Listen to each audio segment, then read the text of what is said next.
ये कहानी शुरू होती है आज से हजारों साल पहले, जब धरती पर वकांडा देश से एक मीटेरॉइड यानी कि उल्कापिंड टकराता है।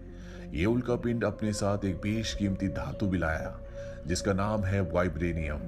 ये वही वाइब्रेनियम है जिससे कैप्टन अमेरिका की शील्ड बनी है। इस वाइब्रेनियम के चारों तरफ 5 कबीले बस गए, जो हमेशा आपस में लड़ते रहे। पर एक दिन एक योद्धा को चीता रूपी देवी बस्त ने दर्शन दिए। वो देवी उसे एक खास जड़ी बूटी के पास ले गई, जो दिल के आकार की थी। उस जड़ी बूटी को खाने के बाद उस योद्धा के अंदर सुपर ह्यूमन की पावर्स आई, साथ ही जिंदगी को सही तरीके से जीने का ज्ञान भी। और इस तरह से वो सम्राट बन गया, वकांडा का रक्षक। वो इस दुनिया का पहला ब्लैक पैंथर था। 4 कबीलों ने ब्लैक पैंथर को स्वीकार किया, जबकि जबारी नाम का एक कबीला उसके खिलाफ हो गया और पहाड़ों में चला गया। वाइब्रेनियम से वकांडा फला फूला, लेकिन वकांडा वासियों ने अपने आप को और वाइब्रेनियम को दुनिया से छुपा कर रखा। दुनिया उन्हें एक कबीला समझती है, जबकि पूरी दुनिया में सबसे एडवांस टेक्नोलॉजीज उन्हीं के पास होती है।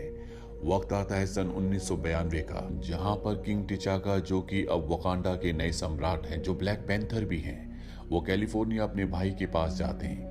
दरअसल उन्हें पता चल गया होता है कि उनका भाई वकांडा से वाइब्रेनियम को चुरा कर दूसरे लोगों को बेच रहा है। हालांकि किंग टिचाका का भाई निजोबू इस आरोप से मना कर देता है, लेकिन उसे ये नहीं पता होता कि उसका जो बेस्ट फ्रेंड है वो किंग टिचाका का जासूस है, इसीलिए वो पकड़ा जाता है।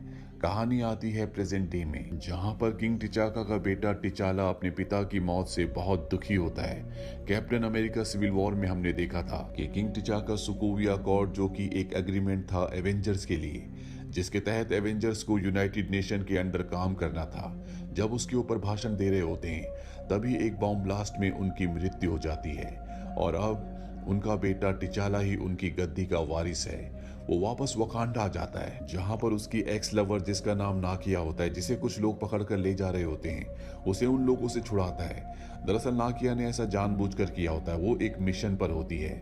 टिचाला उसे बताता है कि उसके पिता अब नहीं रहे और कल उसका राज्याभिषेक है। वो चाहता है कि नाकिया भी वहां पर हो। वहीं दूसरी तरफ लंदन के म्यूजियम में एरिक स्टीवंस नाम के एक आदमी को दिखाया जाता है।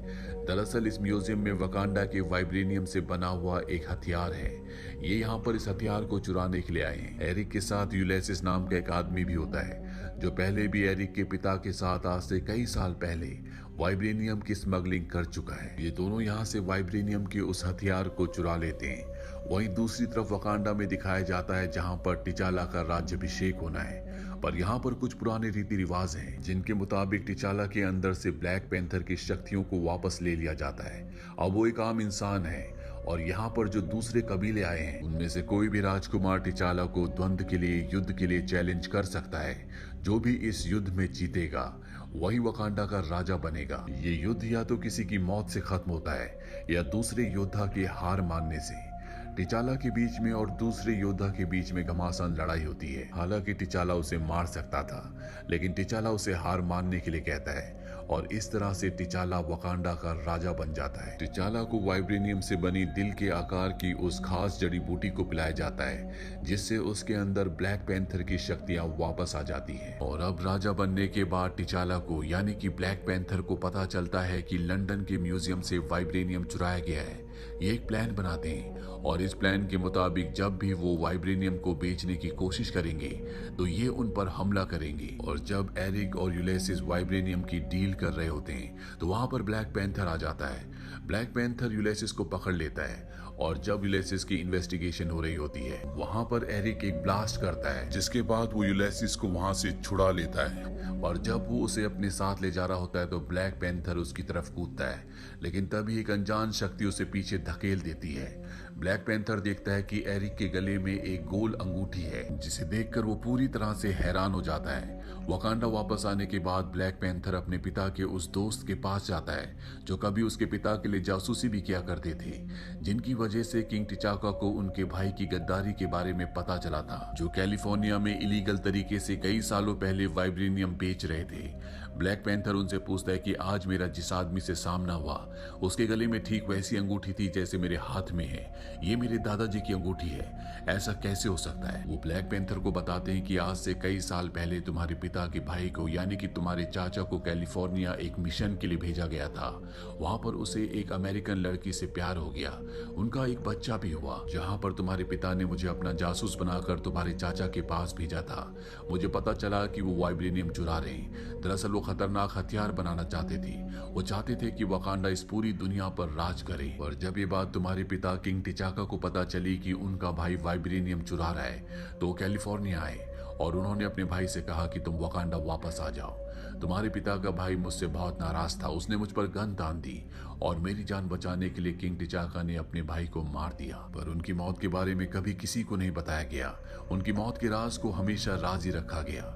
उनके बेटे को हम वहीं छोड़कर आ गए। वहीं दूसरी तरफ एरिक को दिखाया जाता है, जो यूलिसिस से, जिसे उसने जेल से छुड़ाया था, उसे कहता है कि मैं वकांडा जाना चाहता हूँ। यूलिसिस कहता है वकांडा कोई भी नहीं जा सकता। एरिक अपने होठ के नीचे उसे एक नीला निशान दिखाता है और ये निशान सिर्फ वकांडा वासियों के पास ही होता है। यूलिसिस समझ जाता है कि एरिक वकांडा से है। वो वहां से भागना शुरू करता है, लेकिन एरिक उसे मार देता है और वकांडा आ जाता है, जहां पर वकांडा के बॉर्डर पर वो उन्हें यूलिसिस की बॉडी देता है। इसके बाद एरिक को किंग टिचाला यानी कि ब्लैक पैंथर के पास लाया जाता है। ब्लैक पैंथर को पता है कि एरिक ही उसके चाचा का बेटा है और वो भी एक वकांडा वासी है। एरिक उसे कहता है कि मेरे पिता को तुम्हारे पिता ने धोखे से मारा और इस गद्दी का असली वारिस मैं हूँ। वो ब्लैक पैंथर को युद्ध के लिए ललकारता है। वकांडा के रिवाजों के अनुसार जो भी इस युद्ध में जीतेगा वही वकांडा का राजा होगा। अब युद्ध से पहले किंग टिचाला के अंदर से ब्लैक पैंथर की शक्तियों को निकाल दिया जाता है। इसके बाद एरिक और टिचाला के बीच में घमासान युद्ध होता है। इस युद्ध में एरिक की जीत होती है। वो टिचाला को बहुत बुरी तरह से जख्मी कर देता है और झरने से नीचे फेंक देता है और इस तरह से ना चाहते हुए भी एरिक को वकांडा का नया राजा बनाना पड़ता है। इसके बाद उसे दिल के आकार की वो जड़ी बूटी जो वाइब्रेनियम से बनती है वो पिलाई जाती है, जिसके बाद उसके अंदर ब्लैक पैंथर की शक्तियां आ जाती है।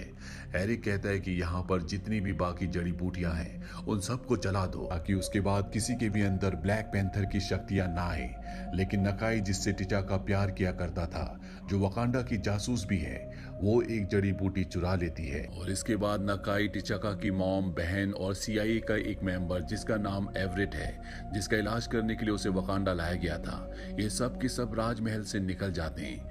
वहीं एरिक को दिखाया जाता है जो ये फैसला करता है कि वकांडा के जासूस पूरी दुनिया में पहले से फैले हुए हैं, उन सबको वकांडा के आधुनिक हथियार भेजे जाएं। अब हम पूरी दुनिया पर अपना राज करेंगे और साथ ही वाइब्रेनियम से और भी खतरनाक हथियार बनाएंगे। वहीं टिचाका की मॉम, बहन, नकाई और CIA का एजेंट एवरेट, ये सब के सब एक कबीले तक पहुंचते हैं जहां पर ये उनसे मदद मांगते हैं। लेकिन यहाँ पर कबीले का सरदार इन्हें बताता है कि हमारे आदमी को टिचाका की बॉडी नदी के किनारे मिली, वो अभी जिंदा है पर कोमा में है।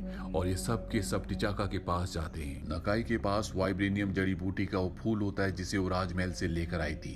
ये आखिरी बचा हुआ फूल है।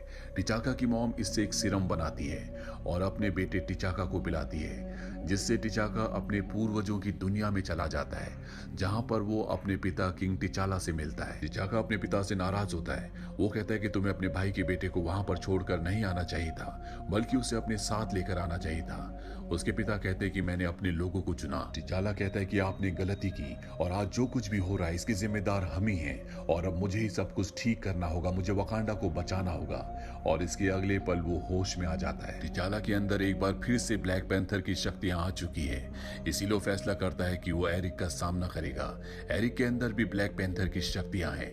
टिचाला की जिस कबीले ने जान बचाई होती है वो भी उसका साथ देते हैं और ये सब के सब अब एरिक से बदला लेने के लिए पहुंच जाते हैं। यहाँ पर एरिक की जो जर्नल होती है, जो पहले टिचाला की जर्नल थी, जो बहुत ही शक्तिशाली है, वो टिचाला के साथ आ जाती है और अब टिचाला की आर्मी और एरिक की आर्मी के बीच में युद्ध होता है। और अब टिचाला और एरिक, जिन दोनों के पास ब्लैक पैंथर की शक्तियां हैं, साथ ही वाइब्रेनियम से बना हुआ बहुत ही शक्तिशाली सूट भी है, एक दूसरे से लड़ते हैं। इन दोनों के बीच में खतरनाक लड़ाई होती है, पर इस बार टिचाला वाइब्रेनियम से बने हुए एक चाकू को एरिक के शरीर के आर पार कर देता है। एरिक अब मर रहा होता है। वो टिचाला से कहता है कि मेरे बाबा हमेशा कहते थे कि वकांडा से खूबसूरत कुछ भी नहीं है। टिचाला एरिक को उसी झरने के पास ले जाता है जिस झरने के पास पिछली बार एरिक ने टिचाला को हराया था।